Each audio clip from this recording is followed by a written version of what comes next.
The King Abdulaziz International Airport received the first batch of Hajj pilgrims who will be performing this year's Hajj rituals under exceptional circumstances.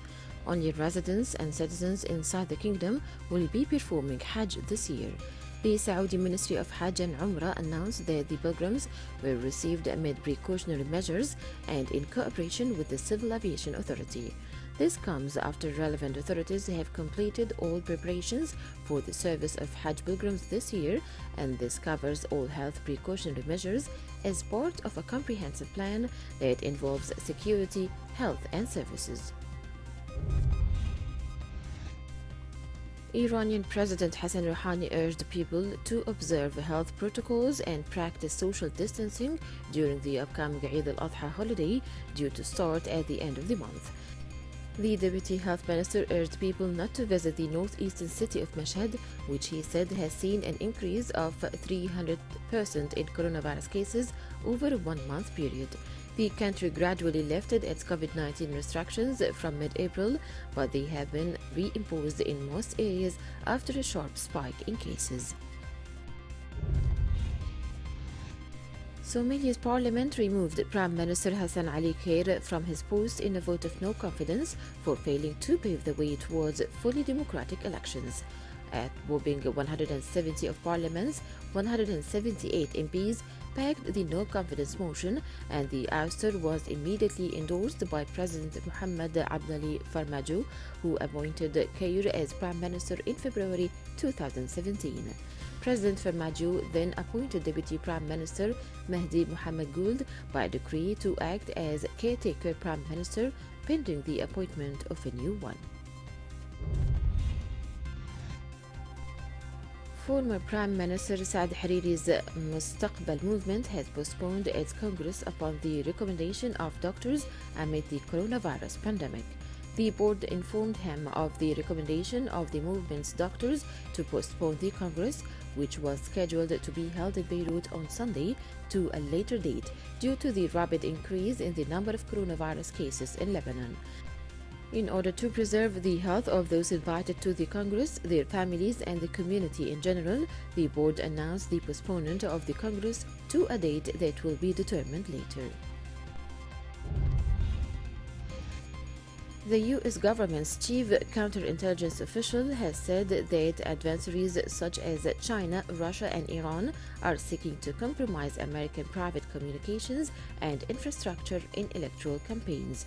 The chief of the National Counterintelligence and Security Center said voters should be on high alert for foreign interference in the November 3rd U.S. election.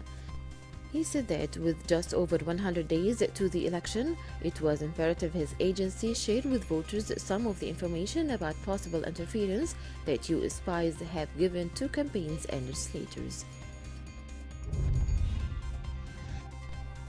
The African Union called on Egypt, Sudan, and Ethiopia to work expeditiously to finalize the text of a binding agreement on the filling and operation of the Grand Ethiopian Renaissance Dam with the support of the African Union experts and observers.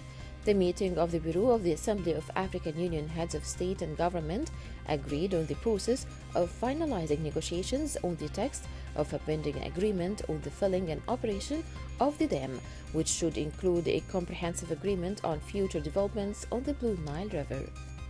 In the statement, the Union welcomed the report of African Union experts on the resumed trilateral negotiations on the dam, which reflected notable progress in the talks and presented options for resolving outstanding legal and technical issues. India began its first human trials of a coronavirus vaccine candidate as the world's second most populous country, recorded nearly 49,000 new cases. The additional infections reported Saturday raised India's total to more than 1.3 million, with surges seen in a quarter of the country's 36 states and union territories.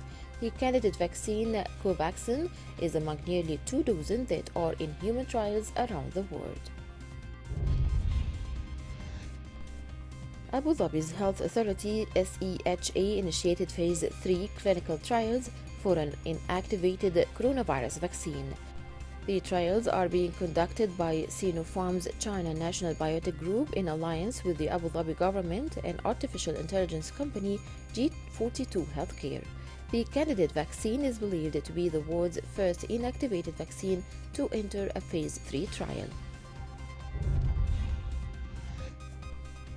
The public prosecutor said Sudanese authorities have found a mass grave believed to contain the bodies of 28 army officers shot in a failed coup attempt against former President Omar Bashir in 1990.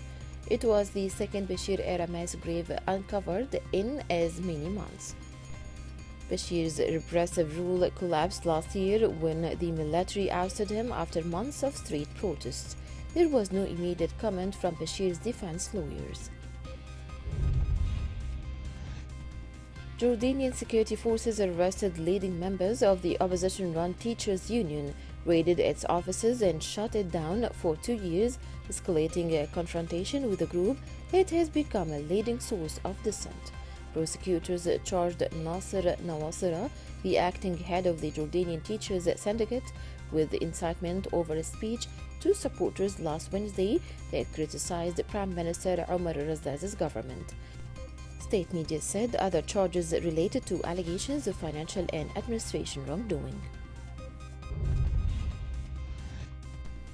British Prime Minister Boris Johnson has admitted the government could have handled the coronavirus outbreak differently after initially saying it took the right decisions at the right time. The Conservative Party leader has promised an inquiry into the approach to dealing with COVID-19, but suggested now was not the time. The New European reported that Labour said the Prime Minister had finally admitted the government had mishandled its response to the coronavirus.